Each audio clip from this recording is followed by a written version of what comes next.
لبنان کا سب سے مالدار آدمی امیل البستانی تھا۔ اس نے اپنے لیے ایک خوبصورت علاقے میں، چونکہ بیروت کے ساحل پر تھا، قبر بنوائی کہ مرنے کے بعد مجھے اس قبر میں دفن کیا جائے۔ اس کے پاس اپنا ایک ذاتی جہاز تھا، اور جب دھماکہ ہوا تو وہ جہاز سمیت سمندر میں ڈوب گیا۔ لاکھوں ڈالر خرچ کرنے کے بعد اس کے جہاز کا پتہ تو چل گیا، لیکن لاش نہیں ملی جسے اس کی قبر میں دفن کیا جانا تھا۔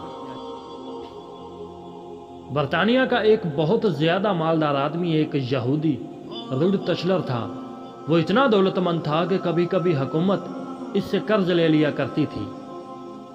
اس نے اپنے عظیم الشان محل میں ایک کمرہ اپنی دولت رکھنے کے لیے مختص کیا تھا، جو کہ ہر وقت سیم و زور سے بھرا رہتا تھا۔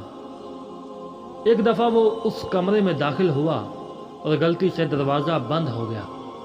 دروازہ صرف باہر سے کھل سکتا تھا، اندر سے نہیں۔ اس نے زور زور سے چیخ و پکار شروع کی، لیکن محل بڑا ہونے کی وجہ سے کسی نے اس کی آواز نہ سنی۔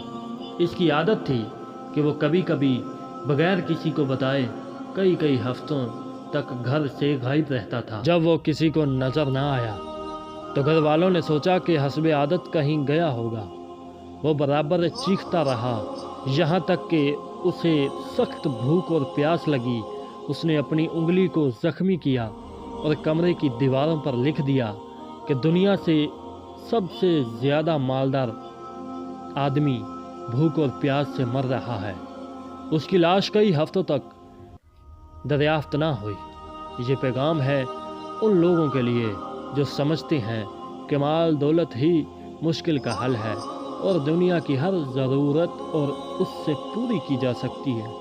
دنیا سے جانا ایک بڑا حادثہ ہے، لیکن ہم نہیں جانتے کہ کب، کیسے اور کہاں جانا ہے۔